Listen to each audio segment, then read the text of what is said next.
मेरे साथ बोलिए, भारत माता की। क्यों भाई, संभाजी नगर वालों की आवाज को क्या हो गया है? 400 पार का बहुमत लाना है या नहीं लाना है? जोर से बोलो, लाना है या नहीं लाना है? मोदी जी को तीसरी बार प्रधानमंत्री बनाना है या नहीं बनाना है? तो ऐसी आवाज नहीं चलेगी। संभाजी नगर से मजलिस को उखाड़कर फेंकने का संकल्प लीजिए। दोनों हाथ उठाइए। मोदी जी को फिर से प्रधानमंत्री बनाने के संकल्प की मुट्ठी बींचे और प्रचंड आवाज से बोलिए, भारत माता की, भारत माता की। जय जय जय जय जय शिवाजी, जय जय जय जय जय भवानी। मेरे साथ बोलिए, धर्मवीर छत्रपति संभाजी महाराज की। आज मेरे साथ मंच पर उपस्थित श्रीमान देवेंद्र फडणवीस जी, हमारे प्रदेश अध्यक्ष श्रीमान बावनकुले जी, मेरे मित्र और केंद्रीय मंत्री श्रीमान राव साहेब दानवे जी, पंकजाताई मुंडे जी, श्रीमान अशोक राव चौहान जी, श्री भगवत करार जी, श्री अतुल सावे जी, बहन विजयाताई राहतकर जी, श्री प्रताप राव चिखलीकर जी, श्री सुजय विखे पाटिल जी, श्री अजीत गोपछड़े जी, और आज संभाजी नगर में इतनी बड़ी संख्या में आए हुए प्यारे भाइयों बहनों माताओं और मेरे जिगर के टुकड़े जैसे युवा मित्रों, आप सभी को नमस्कार। मित्रों, आज मैं इस महाराष्ट्र की पावन भूमि पर कल रात से हूं, संभाजी नगर में कल रात से हूं।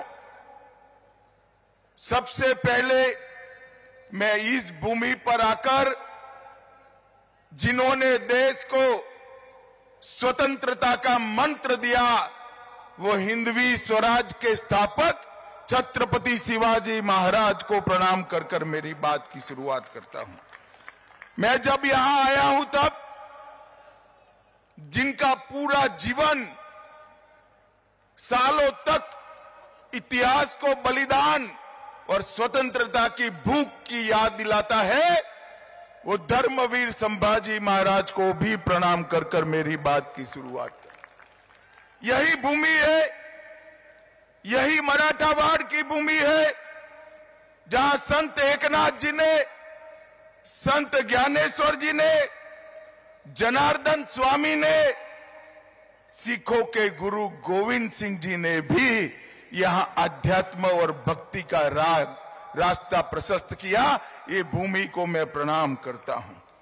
मित्रों, मराठावाड़ के मुक्ति संग्राम के लिए गोविंद भाई श्रॉफ और स्वामी रामतीर्थ, जिन्होंने निजाम के खिलाफ आवाज बुलंद की, ऐसे हुतात्माओं को भी मैं प्रणाम कर कर मेरी बात की शुरुआत करना चाहता हूं। काफी समय से आप बैठे हैं, हम लोगों को आते आते देर हो गई।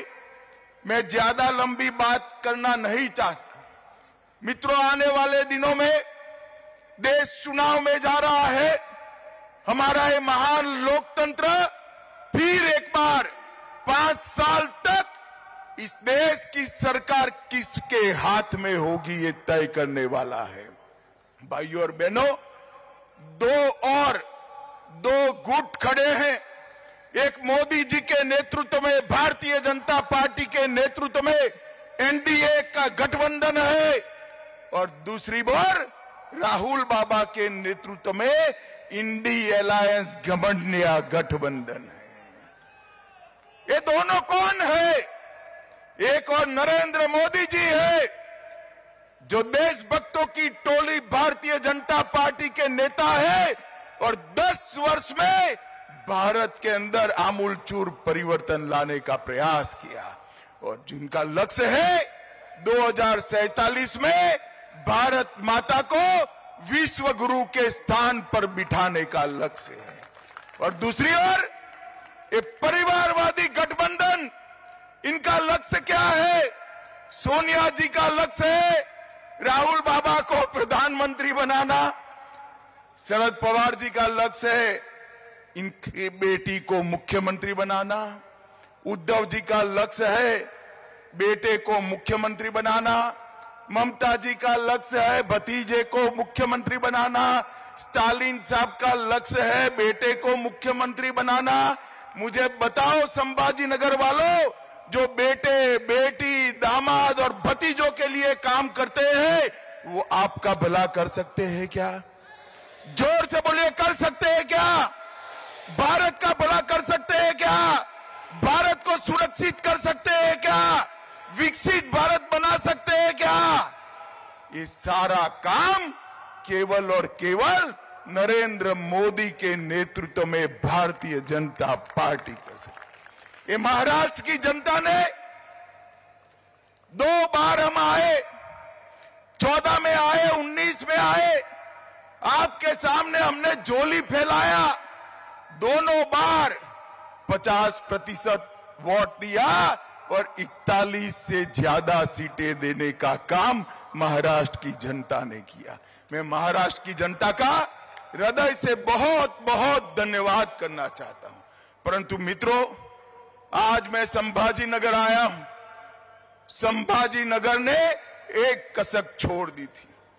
देश के पहले गृह मंत्री लौह पुरुष भारत रत्न सरदार पटेल ने ये मराठा वाड़ को निजाम के कुशासन से मुक्त किया था और मजलिस को यहां से हटाने का काम किया था। हमारी छोटी सी गलती, छोटी सी आलस, और आज फिर से मजलिस बैठी है। संभाजी नगर वालों को एक कबूल है क्या? जरा जोर से बोलिए, आप सहमत हो क्या?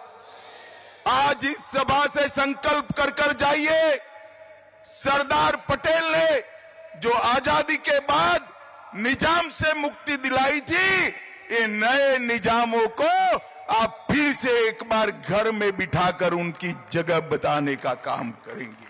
भाई और बहनों, इस बार 40-41 नहीं चलेगा, इस बार 45 से ज्यादा सीटें मोदी जी की झोली में डालने का काम महाराष्ट्र की जनता ने किया। हमने 10 साल तक काम किया है, हमारे पास 10 साल का ट्रैक रिकॉर्ड है और हमारे पास 25 साल का रोड मैप भी है। ये 10 साल में मैं सिर्फ महाराष्ट्र की बात करने आया हूं। भाई और बहनों, आज इस मंच से मैं शरद पवार जी को और उद्धव ठाकरे जी को पूछना चाहता हूं, इंडी अलायंस का आप नेतृत्व कर रहे हो। 2004 से 14 सोनिया मनमोहन की सरकार थी, महाराष्ट्र को क्या दिया? 1,91,000 करोड़ रुपया। कितना? 1,91,000 का। जरा जोर से बोलो, कितना?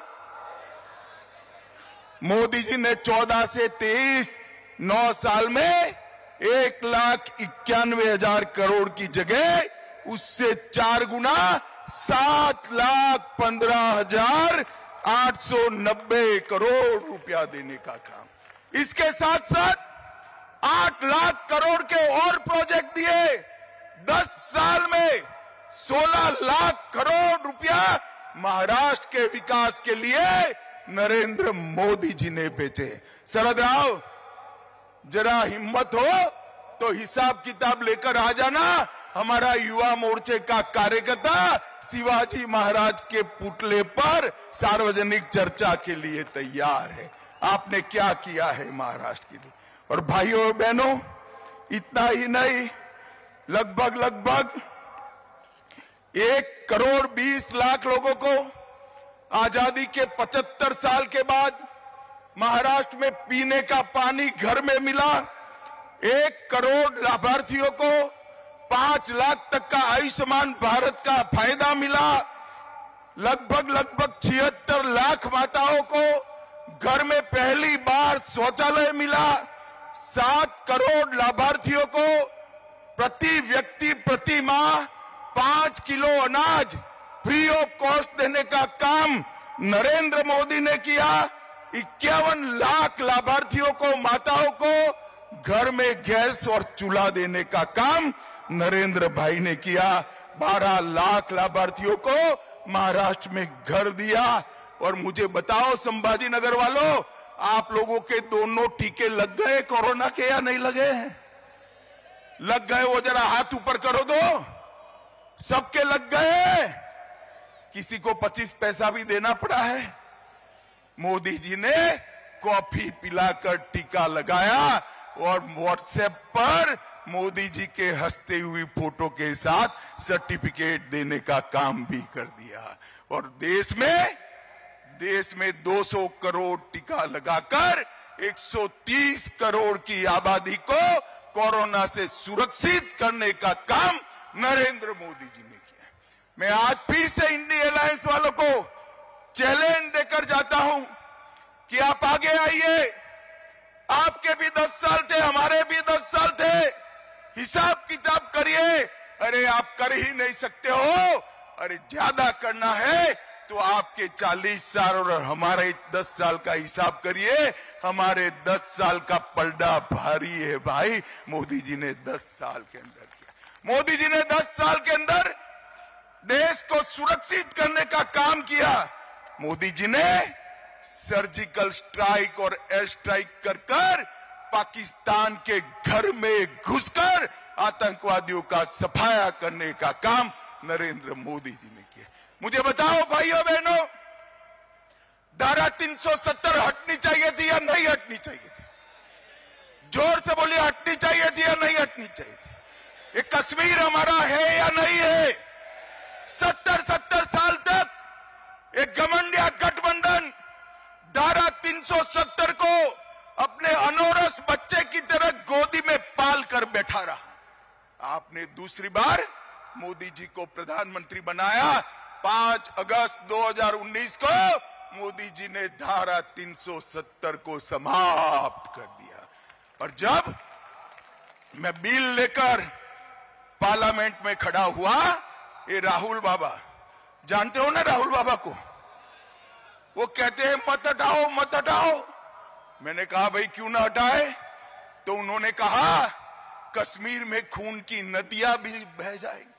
अरे राहुल बाबा, 5 साल हो गए, खून की नदियां छोड़ो, कंकड़ चलाने की किसी की हिम्मत नहीं है। कंकड़ चलाने की मोदी जी ने हमारे कश्मीर को हमेशा के लिए भारत के साथ जोड़ने का काम किया। मोदी जी ने 550 साल से करोड़ों देशभक्त, करोड़ों राम भक्त, दुनिया भर में फैले हुए सभी लोग चाहते थे कि अयोध्या में राम मंदिर बने। आप भी चाहते थे या नहीं चाहते थे भाई? जोर से बोलो, चाहते थे या नहीं चाहते? एक कांग्रेस पार्टी ने 70 साल तक रामलल्ला को टेंट में बिठाकर रखा। 70 साल तक राम जन्मभूमि के केस को अटका कर, लटका कर, भटका कर रखा। मोदी जी को दूसरी बार आपने प्रधानमंत्री बनाया, भूमि पूजन भी हो गया और प्राण प्रतिष्ठा हो गई और आज रामलल्ला भव्य घर में विराजी। माताओं, भाइयों, बहनों, मैं संभाजी नगर में हूं। इस औरंगजेब ने काशी विश्वनाथ को तोड़ा था। सालों तक किसी ने सूद नहीं ली। मोदी जी ने भव्य काशी विश्वनाथ का कॉरिडोर बनाकर इतने सालों से हुआ अपमान का बदला लेने का काम देश के नेता नरेंद्र भाई मोदी जी ने किया। मित्रों, 150 साल पुराने अंग्रेजों के कानून बदले, पार्लियामेंट नहीं बनाई, कर्तव्य पथ नया बनाया और इस देश में से आतंकवाद और नक्सलवाद को उखाड़ कर फेंक दिया। भाइयों और बहनों, मैं आज आपको पूछने आया हूं, बाला साहब ठाकरे को सिर्फ आप नहीं, मैं नहीं, देश भर की जनता पलकों पर बिठाती है, इनके सिद्धांतों के कारण पलकों पे बिठाती। मुझे बताओ, ये संभाजी नगर का नाम बदलने के लिए, जो रखने के लिए विरोध करते थे, वो बाला साहब के वारिस हो सकते हैं क्या? हो सकते हैं क्या? हो सकते हैं क्या? आज उद्धव ठाकरे जी, आपको शर्म आनी चाहिए। आप जिनके पास बैठे हो, जिनके साथ बैठे हो, उन्होंने 370 हटाने का विरोध किया, सर्जिकल स्ट्राइक और एयर स्ट्राइक का विरोध किया, और औरंगाबाद से संभाजी नगर की यात्रा को रोक कर रखा था। किस मुंह से आप महाराष्ट्र की जनता के सामने आएंगे? मित्रों, ये लोग सिद्धांतों की राजनीति नहीं करते हैं, देश की राजनीति नहीं करते हैं, ये लोग अपने परिवार की राजनीति करते हैं। मित्रों, आज मैं कहने आया हूं, मोदी जी ने, यूपीए की सरकार देश के अर्थतंत्र को 11वें नंबर पर छोड़कर गई थी। और ये जब मोदी जी प्रधानमंत्री बने, तब चिदंबरम साहब अंग्रेजी में कहते थे, इकोनॉमी को जानने वाले लोग ही देश को बचा सकते हैं। भाई ठीक है, मनमोहन सिंह जी और आप बड़े इकोनॉमिस्ट थे, मगर अटल जी 11वें नंबर पर छोड़कर गए थे, आपने 11वें नंबर पर ही रखा। मोदी जी ने 10 साल में कोरोना के बावजूद 11वें नंबर पर से 5वें नंबर पर लाने का काम नरेंद्र मोदी जी। और संभाजी नगर वालों, मेरी बात सुन लो, ये मोदी गारंटी है, तीसरी बार मोदी जी को प्रधानमंत्री बनाओ, 5वें नंबर से देश का अर्थतंत्र दुनिया में तीसरे नंबर पर पहुंचने का काम नरेंद्र मोदी जी। नरेंद्र मोदी जी ने देश को दुनिया में गौरव दिला है। जो लोग विदेश में जाते हैं उनको मालूम है भारत के पासपोर्ट का सम्मान कितना हुआ है, भारत का सम्मान कितना हुआ है। नरेंद्र मोदी विश्व के एकमात्र नेता है जिनको दुनिया के 14 से ज्यादा देशों ने अपना सर्वोच्च पुरस्कार, भारत रत्न जैसा पुरस्कार मोदी जी को देने का काम किया है।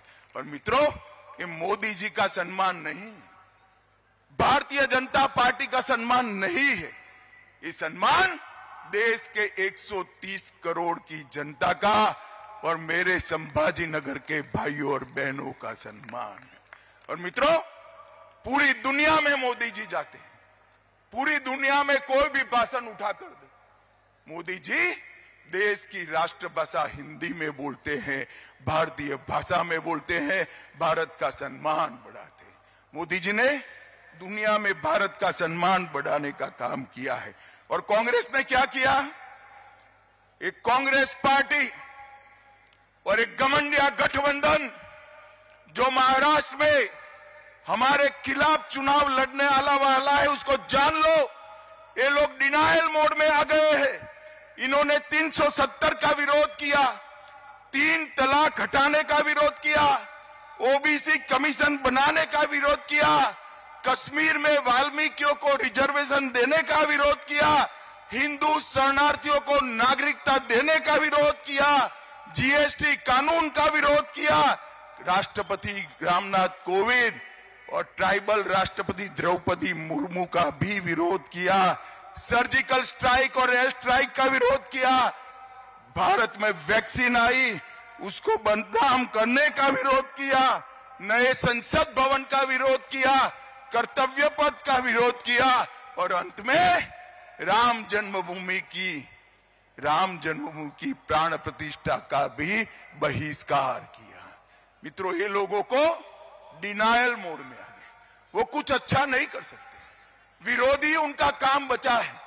भारत को अगर विश्व में आगे बढ़ाना है, भारत को आगे ले जाना है, विश्व गुरु के स्थान पर बिठाना है, विकसित भारत बनाना है, तो केवल और केवल मोदी जी ही बना सकते हैं। और मैं संभाजी नगर तो मांग कर आया हूं भाई, संभाजी नगर मांग कर आया हूं। पूरे देश में संभाजीनगर का जाम नाम पूछते हैं और कोई पूछता है वहां से एमपी किस पार्टी का है, तो कहते हैं मजलिस का है। क्या आप लोग आज यहां से तय कर जाएंगे कि ये मजलिस को उखाड़ कर फेंकेंगे और मोदी जी को एक कमल यहां से भेजेंगे? आप तय करते हैं? जोर से बोलिए, तय करते हैं? मोदी जी को 400 पार कराओगे? तीसरी बार प्रधानमंत्री बनाओगे? भारतीय जनता पार्टी को 370 पार कराओगे? 2047 में विकसित भारत बनाओगे? तो मेरे साथ दोनों हाथ उठाओ। सभी लोग अंत तक दोनों हाथ उठाएं और 400 पार का संकल्प का मुट्ठी बींचे और प्रचंड आवाज से बोलिए, भारत माता की वंदे वंदे वंदे। मेरे साथ बोलेगा, जय जय श्री राम, जय जय श्री राम। भारताचे आधुनिक पोलादी नेतृत्व